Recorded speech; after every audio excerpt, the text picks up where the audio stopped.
The Insanity of God by Nik Ripken. Chapter 4. But I wanted to be a veterinarian. I had continued to attend church after my 11-year-old Easter Epiphany, but after my brief childhood encounter with religion, I devoted the majority of my time, energy, and interest to work and sports. Because I loved life on the farm, making things grow, caring for animals, riding horses, I began thinking and dreaming of veterinary school. I didn't care much for school, though I knew that it would probably be important for my future. I was a little surprised the afternoon my dad showed up at my high school and pulled me out of class early in the spring of my senior year. I had barely climbed into his pickup when Dad started talking about my going off to college in the fall, and how pleased he and Mom were that I had received a scholarship to the University of Kentucky to study veterinary medicine. This was about as close to my dad saying that he was proud of me as I was probably going to get. He knew that, even with the scholarship, I was going to need money of my own for transportation and other educational and incidental expenses. So, Dad went on, I found you a job where you can earn a good bit of money before you head off to college. While Dad was a blue-collar worker and a part-time farmer who didn't have many financial resources of his own, he was known and respected around the community as a hard worker. Even if he couldn't directly help provide for me financially, he could leverage what he did have in the way of friendships, reputation, and personal contacts to provide me with an opportunity to make my own way. I appreciated that. You found me a job? I asked. Yeah, he explained. I talked to some friends who work at the Kraft Foods cheese factory.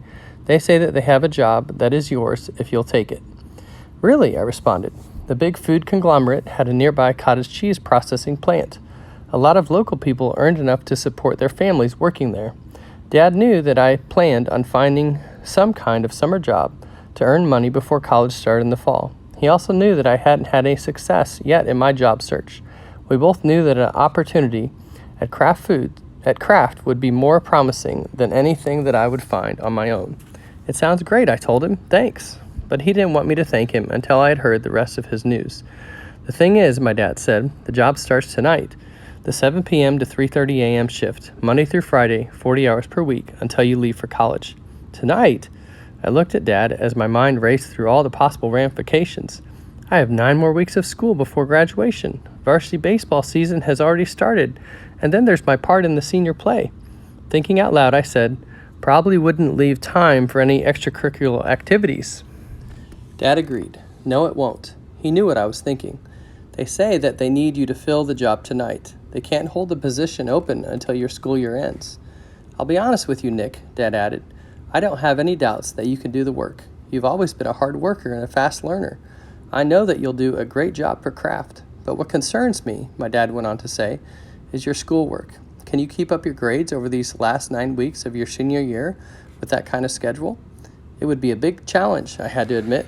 I need to think about that. But there wasn't much time to think. At that moment, Dad was pulling into the parking lot of the Kraft factory and telling me that if I wanted the job, I needed to go in and talk to the people in the personnel office right then. Less than an hour after my father had picked me up at school, I filled out a job application and was hired to begin working at Kraft that very night. The decision had been fast, but that didn't mean it was easy. I dreaded having to tell my baseball coach that his starting second baseman and number 2 hitter was quitting the team. It wasn't much easier telling the drama teacher that I would be dropping out of the senior play. I hated letting anyone down. I hoped that my friends, classmates, and especially the other guys on the baseball team would understand, but I didn't have any serious second thoughts about what I had to give up. I knew what was the right and practical thing to do. My new job was about 2 miles from home. It required hard work, which had never really bothered me. The all-night schedule, however, was brutal. Starting work after supper wasn't too bad, but by the time I would clock out every morning at 3:30 a.m., all I could do was stumble home exhausted and literally fall into bed. I somehow managed to fall out of bed every morning in time to drive my beat-up pickup the 3 miles to school, and I wasn't absent once the rest of the school year. I'm sure that all of my teachers soon noticed that I regularly dozed off in class, despite my most creative and heroic efforts to resist doing so. When one of them asked me what was going on with me, I explained about the job that my dad had found for me to earn the money that I needed to start college the next fall. Evidently, word got around. My teachers were especially gracious that last semester of my senior year. Life seemed a lot more manageable after graduation when I could sleep in every morning. The weeks rolled by, the paychecks rolled in, and I began to focus on the future. The reality of college loomed larger and larger on my personal horizon. My job at Kraft wasn't particularly fun or exciting. It was the sort of mindless, physically demanding work that confirmed the wisdom of my decision to pursue a college education. It was the kind of job where the simple work ethic that my parents had instilled in me served me well. Life is work. Work is hard. Work is what it is. You do what is expected of you, and you do it well. I was doing just that one summer night, working all by myself in a back corner of the Kraft Foods cheese factory, struggling to clamp lids on 500-pound containers of what we called stirred curd. We were preparing our plant's product for shipping to yet another food manufacturing facility to be further processed and then packaged as the final form of cottage cheese sold in grocery stores. The far recesses of that factory were so quiet that night that I nearly jumped out of my skin at the sudden sound of a voice asking, "Nick, are you tired of running?" The words were so clear and so close that I whirled around to see who had managed to sneak up on me. There was no one there. Odd. I turned my attention back to my task, thinking that my mind was playing tricks on me. 10 minutes later, I heard the same voice. "Nick, are you tired of running?" I looked around again. No one was there. What in the world is going on? Wary now, I kept looking around. There was not another person near when I heard the voice a third time. "Nick, are you ready to stop running and serve me?" I suspected that a coworker was playing a trick on me. Quickly, though, I sensed in my heart that the voice that was speaking to me belonged to God. I didn't realize that it was possible to question or even ignore the Holy Spirit. I was so surprised by what was happening that, all by myself in the back of that food factory, I made what seemed like the only possible response under those circumstances. I gave God my life. And because I had never been told anything different, I simply assumed that a person could be saved and called to serve God in the very same moment. That's exactly what I believed was happening to me. I answered God's voice, and I put my life in His control. On the other hand, what happened to me that night was both unsettling and unexpected. For the longest time, I had wanted nothing more than to be a vet. The first real step on the road to that life dream was set to begin in less than a month. In my limited experience, serving God was what preachers did, and the prospect of being the pastor of a little country church in the hills of Kentucky was not of much interest to me. But now it seemed that God wanted me to do that. What does God have in mind? Does He know what He is doing? On the other hand, what happened that night in the factory was so real that I had to tell someone. I simply couldn't not talk about it. So I sat my parents down the very next day and explained how the voice of God had spoken to me. I told them that I had been saved. I explained that I had not only accepted Christ into my heart and given Him my life, but that I now planned to serve Him. My folks' reaction was not so much negative as it was neutral. Looking back now, I realized that my story must have seemed strange to them. Mom and Dad simply had no reference point in their own personal experience to process what I told them had happened, or to begin to understand the implications. From their perspective, it sounded as if I was suddenly discarding my long-time dream of becoming a veterinarian for what must have sounded like some mystical spiritual experience. I'm sure that they too equated serving God with preaching. Disappointed that my parents couldn't understand or accept what I was explaining, I next went to talk with an older pastor who had known our family for some time. He smiled and listened with interest as I told him about the voice that I had heard in the factory and the part about my accepting Christ. When I went on to explain about feeling called to serve God, the minister's response was shockingly more negative than that of my parents. He looked me right in the eye and said, "You really don't want to become a preacher, Nick. Churches will eat you alive.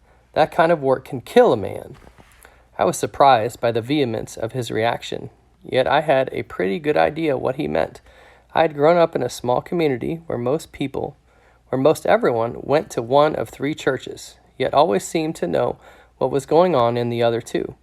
I had also attended various country churches from time to time with my grandparents and visited a number of others in the area when my brother had sung in a traveling gospel quartet during high school.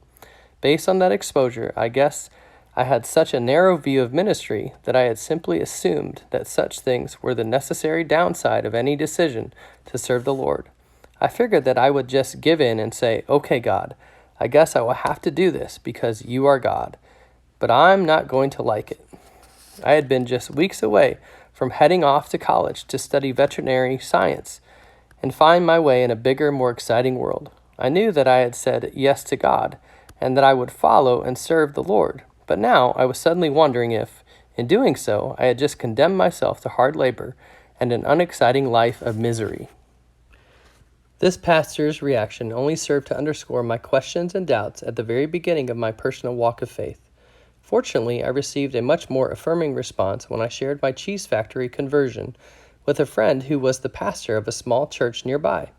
When I told him that I felt that God had called me to serve him, he got excited enough to introduce me to another young preacher friend of his. The two of them prayed with me. I didn't really know what to do next, but I felt certain that God had called me. I honestly didn't believe that I had any choice except to accept and obey this call. I saw no exception or distinction between accepting Christ and surrendering my whole life to him to do what he wanted me to do. And I certainly had no clue at the time that my simple faith and obedience would lead me from a small town in Kentucky to the deserts and camels of Somalia. I gave up my scholarship at the University of Kentucky. The only alternative I could envision was to go to a denominational college and train to become a minister. That fall, I enrolled at a small Christian college less than an hour's drive from my home. My declared majors were history and religion, the two subjects in which I had little personal experience. I felt like I had been thrown into the deep end of the swimming pool without a single swimming lesson. Just weeks after my encounter with God in the cheese factory, here I was, attending a church college and telling people that I was preparing to go into the ministry. I couldn't help feeling as if everyone I met on campus had a better sense of what that meant than I did. I decided to start reading my new Bible. When I did, I found a lot of very interesting stories, most of which I had never heard or maybe just never listened to before. I knew that the Bible was the basis of everything Christians believed, but there seemed to be so much in it that I simply didn't understand.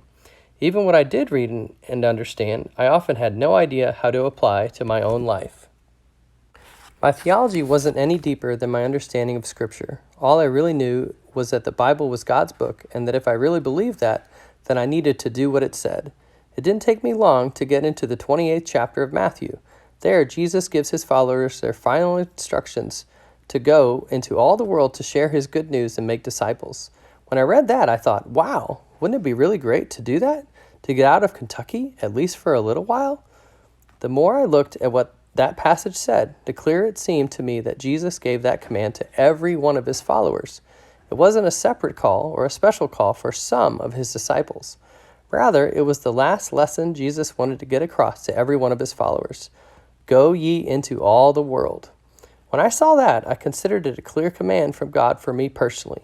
I knew that I had to go. I knew that he wanted me to go. I knew that I had no choice. Until or unless he stopped me, I would go. I couldn't imagine how such a thing would be possible, but I took God at his word. I felt completely out of place. Thankfully, a number of professors and fellow students befriended me. During my freshman year, some senior guys invited me to travel with them to churches in neighboring states to conduct weekend youth revivals. Looking back, I could see that they had a genuine desire to encourage and disciple me after they had learned that I felt called to preach.